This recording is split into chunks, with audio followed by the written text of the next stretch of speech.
Angie here from Auckland, New Zealand. We're here for the opening ceremony for the Tomoko Tattoo Convention. So, as we say it, Tattoo Convention. Let's go check it out.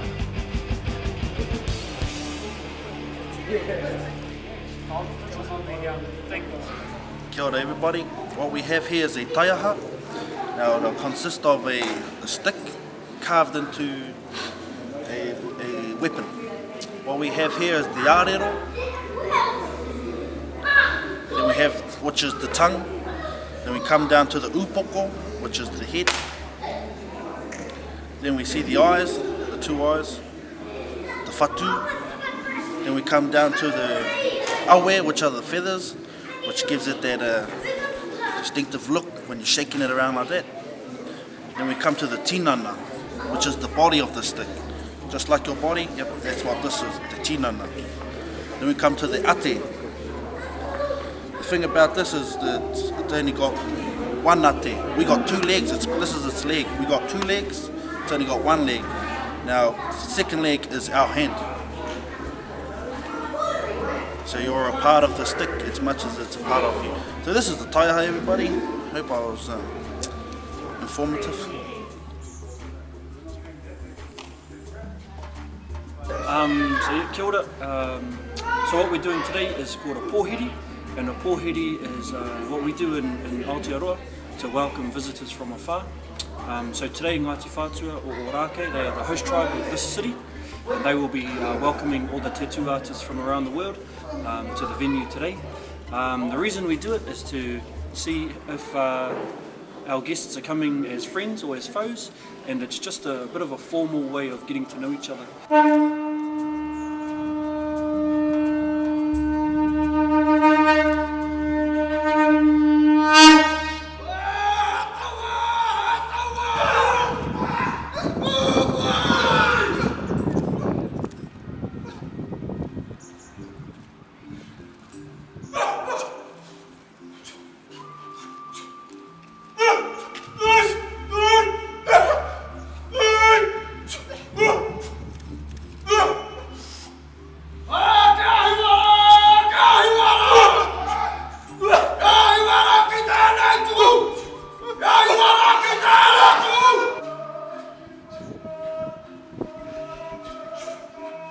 The reason we do it is to see if our guests are coming as friends or as foes, and it's just a bit of a formal way of getting to know each other.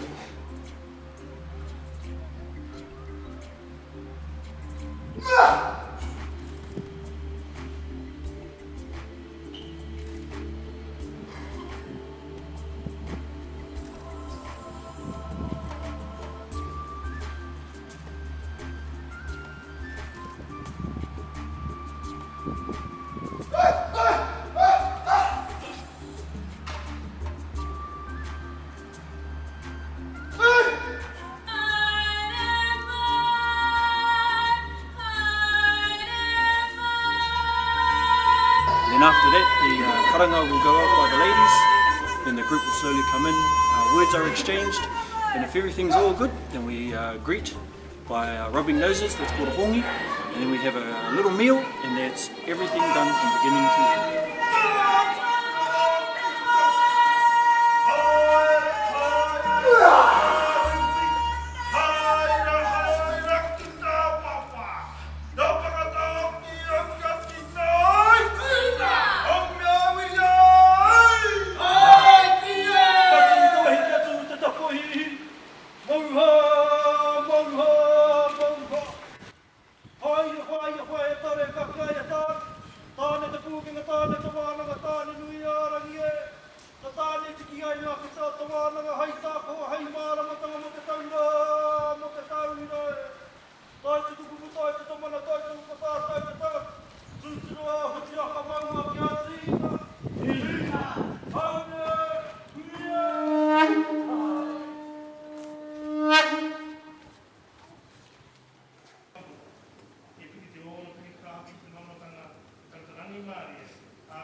Kia ora whānau. Just going to go through a bit of the whirl, which is the challenge that the boys did as they exited this building here. What happens is that The guys are inside here sort of mentally preparing, physically preparing. They're getting ready to send out the warrior for the challenge. The whole concept behind the challenge is to see whether the approaching visitor comes in peace, or if he has other things in mind.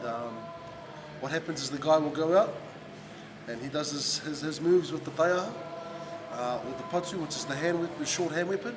Then he'll run out there and he'll do some foot sweeps and attempt to put the guys off by using certain moves. He then proceeds to place, we call it taki, on the ground. The taki is placed on the ground for the person that's coming into the marae to see whether he's actually coming in peace. He has to pick it up, and he does it by reaching down slowly, and you watch him, his eyes don't leave the guy that's standing in front of him. If he does, the guy that we sent out could crack him on the head. And that's sort of a disrespect thing in terms of, you're not showing all your mana by looking him in the eye. After that, he gets up and he slaps his knee, which is a signal for the people back behind the fort that they're coming in peace. And then the female call comes out. The female element of that whole process starts. She will usually be the first voice you'll hear on the marae. Even when there's no wero or no challenge at the front, you'll always hear the woman first. She will call the group that's coming from far. Tuarangi is a distant land, so she's calling them in, and that was the group that entered.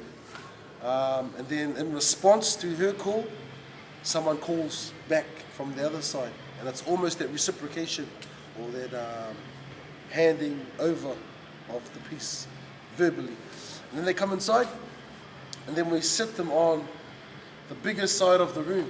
Like today that's definitely the biggest side. Because of the staircase, this is the smaller side. So hospitality's sake, we give you the biggest side, and we'll take the smaller side. The part we sit on is called Te Tara Iti, that's the small gap. And on that side, the big side, is Te Tara Nui, that's the big gap. So that's for the guests. We're always trying to give our guests the best that we have. From there, this side gets up, and the orator starts speaking. Now, in the kōrero that was being said today, or spoken, the men paid homage to the Almighty, also to the people that have passed away, and then coming back to us, the people that are living on the land. And after that, they talk about why we are here. They talk about the kaupapa, or the topic of tā moko, tatau and petu. It's a very inclusive conversation or dialogue, and they greet everybody that's here in that group. People from the islands, people from America, Europe, all over the world. We're welcoming them all to become us, to become one like us. And then we get up after that speaker's spoken, and then we sing a waiata. And the waiata is to add weight to the dialogue. So that is also sort of like the same concept. The waiata supports that speech. In different parts of New Zealand, they do it differently in terms of who speaks next. Up here in Auckland, we all speak first on our side, and then we pass it over to the other side, and then the other side will respond. And they'll do it, they will respond by saying, nice things back to us, thanking us for the big challenge, thanking us for inviting them here. And that person has to be like a mouthpiece for that whole group. And that's a big role, really, because the young man here, Ranira, that spoke, he didn't know all of them. He knew a few of them. But he had to be the mouthpiece for that whole group. Now, when we think of that, he's the mouthpiece, they're the body. So it's just oneness. And then after him, as we saw, they got up and sung a song. And after that, he placed the koha, which is a gift to the home people, to show them that we come in peace and this is part of what we have to give you. The rest of the koha will come in, and relationships, we'll be building relationships throughout this whole dynamic kaupapa.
So looking forward to the next couple of days. So many things to see. But for now, see you tomorrow.